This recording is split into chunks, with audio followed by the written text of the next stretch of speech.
O Senhor esteja convosco. Proclamação do Evangelho de Jesus Cristo segundo Mateus.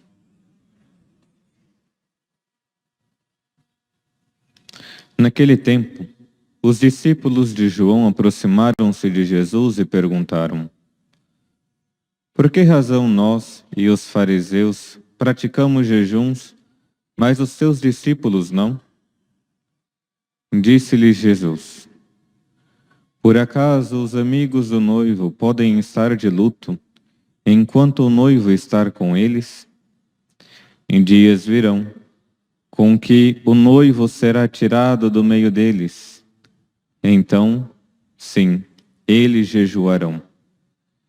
Ninguém coloca remendo de pano novo em roupa velha, porque o remendo repuxa a roupa, e o rasgão fica maior ainda.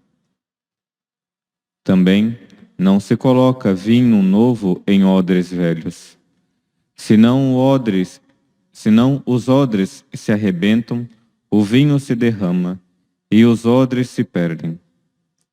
Mas vinho novo se coloca em odres novos, e assim os dois se conservam. Palavra da salvação.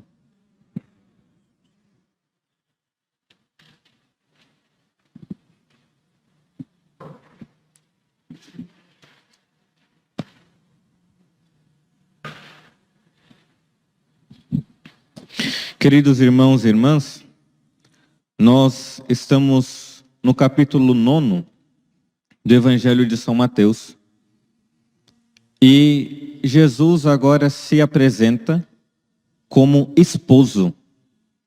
Se nós pegarmos a liturgia de ontem, né? Ontem que foi celebrada a missa votiva em honra ao preciosíssimo sangue, mas a liturgia comum, Jesus se apresentava como médico. Médico, por quê? Porque ele falou que não veio para os sãos, mas veio para os doentes. Ele que ali estava se apresentando para os pecadores. Lembremos que Jesus, né, qual era a cultura, né, e por que as pessoas não se aproximavam dos leprosos? Porque se você toca no leproso, você se torna impuro também. Lá em Êxodo, né, Levítico, tinha as normas. Se você toca em alguém que tem lepra, você se torna um leproso. Se você toca em alguém que é pecador, você também pega, né, de certa forma, ali se contamina. E depois tem que fazer todo o rito de purificação. Tanto que os sacerdotes do Antigo Testamento, que faziam as purificações, depois tinham que fazer também a purificação sobre ele. Então, Jesus, ele se apresenta agora como aquele que come com os pecadores. Isso é um escândalo para os fariseus. Come com os pecadores para mostrar que ele é o autor de toda a graça. Ele é aquele que purifica todos aqueles que são pecadores impuros. E uma vez que ele purifica, ele não fica ali contaminado, porque ele é o autor da graça purificadora. E aí, continuando o Evangelho, Jesus se apresenta como esposo. Mas vamos entender a discussão dos discípulos de João e os fariseus. Os discípulos de João chegam para Jesus e falam: por que nós, né, os discípulos de João e os fariseus estão jejuando enquanto os seus discípulos estão aí, comendo e bebendo? Diz um comentarista do Evangelho, né, que Ô soberba invejosa, né? Por que que eles por que que nós jejuamos e eles não estão jejuando? Mas aqui o jejum é somente para significar a ausência de alguém. É prescrito o jejum? Sim, é prescrito o jejum. O Antigo Testamento se faz penitência para se preparar para a vinda do esposo.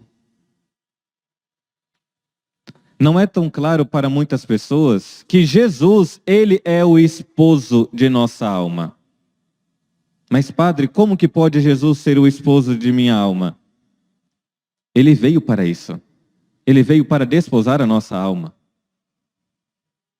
De certa forma, ele desposou a alma da Virgem Maria, se fez presente na vida dela, se encarnou na vida da Virgem Maria. E aqui, os discípulos não entendiam. Estavam falando de um plano somente come ou não come, faz penitência ou não faz penitência. Aqui não estou falando que não é para fazer penitência. Vocês vão entender depois. A penitência é para algo. A penitência não é a finalidade em si. Eles comiam, não estavam comendo, mas somente para uma regra. Lembremos lá o fariseu, eu jejuo 2 vezes por semana. Ótimo, você está jejuando 2 vezes por semana. Está recebendo o nosso Senhor? Está obedecendo os mandamentos dele? Ou você está jejuando e ainda está se tornando um diabo, um Satanás? Jesus fala que ali,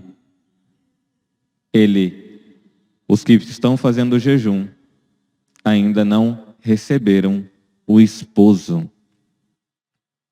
Quem é o esposo? É o próprio Cristo. E como ele vem desposar a nossa alma? Cristo vem desposar a nossa alma quando nós, de fato, nos unimos a Ele, pertencemos a Ele. Existe uma presença de Deus em nós. O jejum que hoje nós somos chamados a fazer são restrições para nos ajudar a se unir a este esposo. Existem muitas coisas que nos distanciam do esposo. Quando nós vamos rezar e falamos, algumas pessoas chegam falando para o padre, padre, mas eu não sinto Deus. É lógico, está cheio de si, né? Está cheio de pequenas coisas. Gasta tempo desordenadamente. Tempos que poderia se dedicar ao encontro do esposo de sua alma. O único tempo necessário que nós, de fato, teremos é para o encontro da nossa alma com o esposo. A eternidade será isto. Se nós aqui não lutamos para jejuarmos, e entendo o jejum, tirar tudo aquilo que me impede de unir a nosso Senhor, a eternidade eu irei fazer o quê? Tanto que Jesus, no Evangelho, ainda vai dizer, odres novos com vinho novo. Mentalidade nova, disposição nova, tempo novo para nosso Senhor. Ele veio para desposar a nossa alma. E de fato, quando nós estamos na presença dele, o jejum não é necessário, porque o jejum é uma preparação para aquele que iremos receber. Nós fazemos o jejum eucarístico, porque nós estamos nos preparando para receber algo, alguém, nosso Senhor, que vem saciar a nossa fome. Por isso que ali o jejum de pelo menos 1 hora antes da comunhão, antes da Santa Missa também, é para fazer com que nós desejemos de fato se alimentar de nosso Senhor. Mas se nós não dispusemos a nossa alma, tempo, para se unir a Ele, de nada adianta.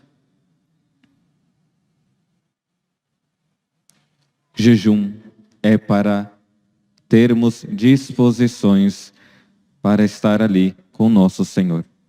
Se unir a Ele, o esposo, o médico que quer visitar as nossas enfermidades, mas nós precisamos tirar tudo aquilo que está impedindo a nossa união com Ele. É tempo? Dê tempo a Ele. São afetos desordenados, né? Corte os afetos desordenados. São João da Cruz, na purificação da memória, vai falar: tira tudo aquilo que está impedindo você a de se unir àquele que é o esposo de sua alma. Visões, né?